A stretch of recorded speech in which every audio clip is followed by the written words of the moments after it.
Hello guys, my name is Srinidhi. I'm an educator on Unacademy. I teach English grammar on this platform. You guys can follow me on Unacademy by downloading the Unacademy Learning app on your phone, and please do check out the YouTube channel.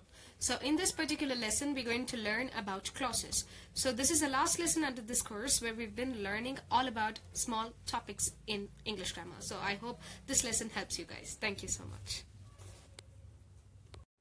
Hello guys, we've come to the last lesson under this course. So we started off this course with gerunds, infinitives, and then we learned present participles and past participles. We learned all the rules under subject-verb agreement, and then we moved on to direct and indirect objects. So here's another lesson which is about clauses. So most of you have been asking to make a lesson on clauses.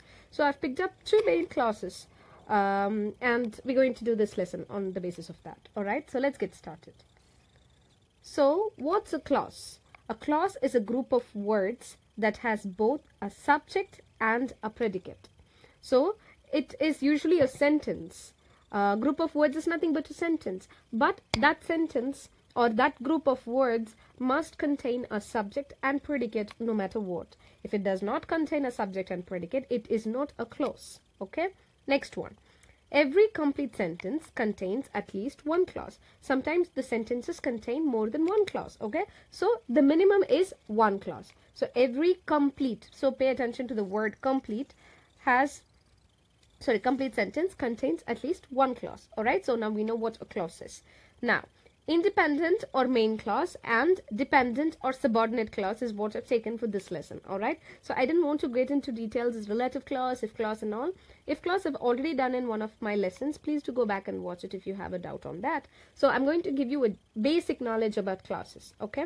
Now, independent or main clause. So as the name itself suggests, it is very independent in nature. That means it makes sense by itself. I can say an independent clause and not add another sentence to it in order to justify, in order to make the first sentence sound sensible.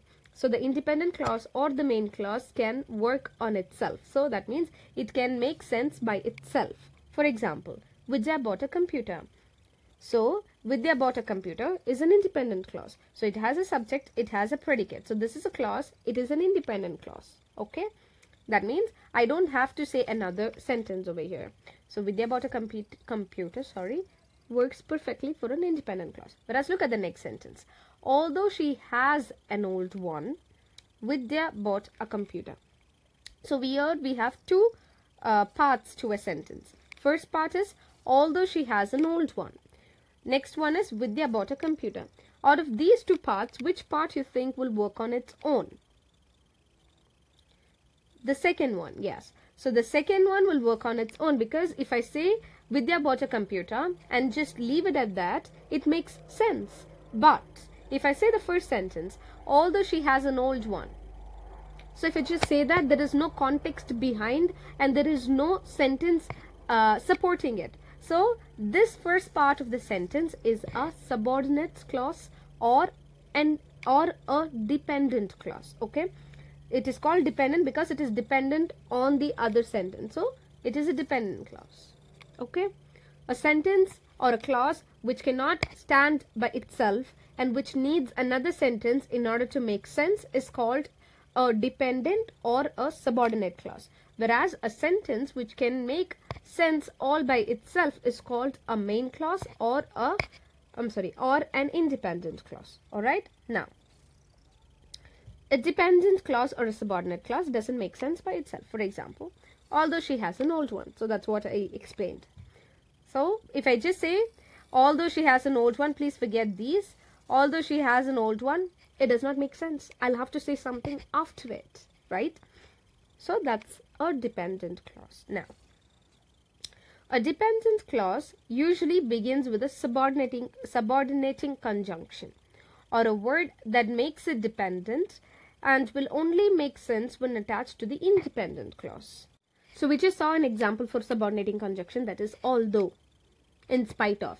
So these are subordinating conjunction. That means these sentences will start with these kind of conjunction or a certain type of words in these sentences which will make them very much dependent on the other sentence. And that's exactly why These are dependent clauses. So usually a dependent clause needs an additional sentence, which is an independent sentence or an independent clause or a main clause, in order to make sense. Okay?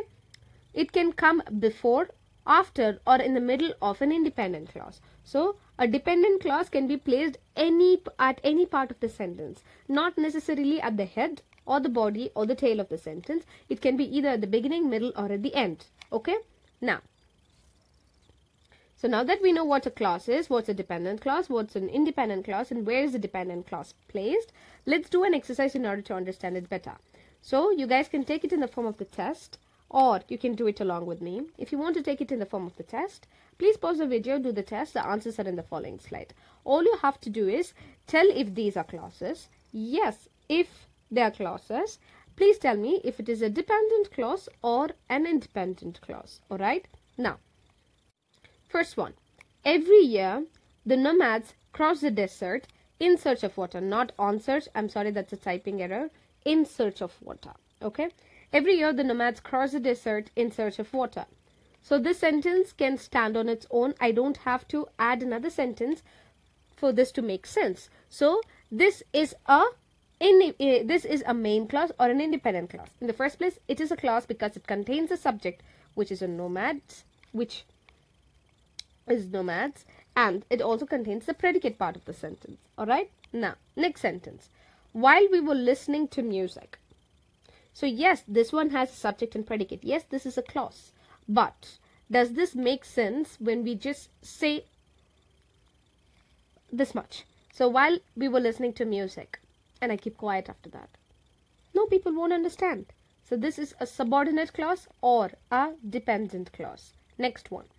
The red panda hid among the leaves and took a nap. One hid, no double hid. I'm sorry for that. The red panda hid among the leaves and took a nap. So yes, this sentence has a subject, predicate, and it makes complete sense on its own. I don't have to add another sentence for this one to make sense. So this is an independent clause or a main clause. Alright? Next one. After I finished cleaning the kitchen. Yes, this is a clause because it contains a subject and the predicate part. But it does not make sense when we say it all alone. For example, if I say, after I finished cleaning the kitchen. Okay, what after that? So you see, this starts with conjunctions like that, or the words that make them very dependent. So this is a dependent clause or a subordinate clause. Okay, look at the next one. That pizza looks delicious. So here, yes, this is a clause because it contains the subject and the predicate part of the sentence, and it makes complete sense when we just say the sentence and leave it at that. You don't have to add another sentence to make sense.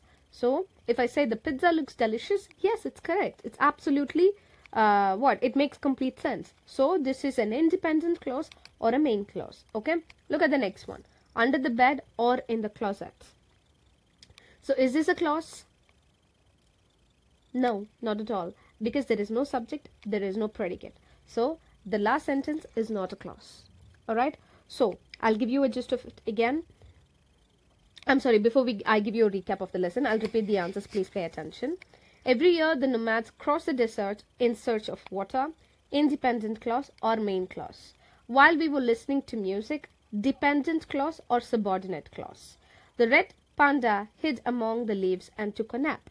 Independent clause or a main clause. After I finished cleaning the kitchen. Dependent clause or subordinate clause. That pizza looks delicious. Independent clause or a main clause. Under the bed or in the closet is not a clause because it does not contain a subject or a predicate. Alright? Now, so here's a slide that contains the answers. I'll give you a gist of what we learned today. We learned what a clause is. A clause is a group of words which contains a subject and a predicate. So every complete sentence will have either one clause in it. And clauses are of two types. Independent clause. There are multiple types, but the basic ones are of two types. Independent clause and a subordinate clause. Independent clause are those clauses which will make sense when you just say the sentence. And you don't have to add an extra sentence in order to make sense. Whereas dependent clause are those which highly depend on the main clause for its meaning. Okay, so the placement of dependent clause can be either at the beginning or at the middle or at the end of the sentence. Alright, so here we come to an end of this course. I'll see you guys in the next course.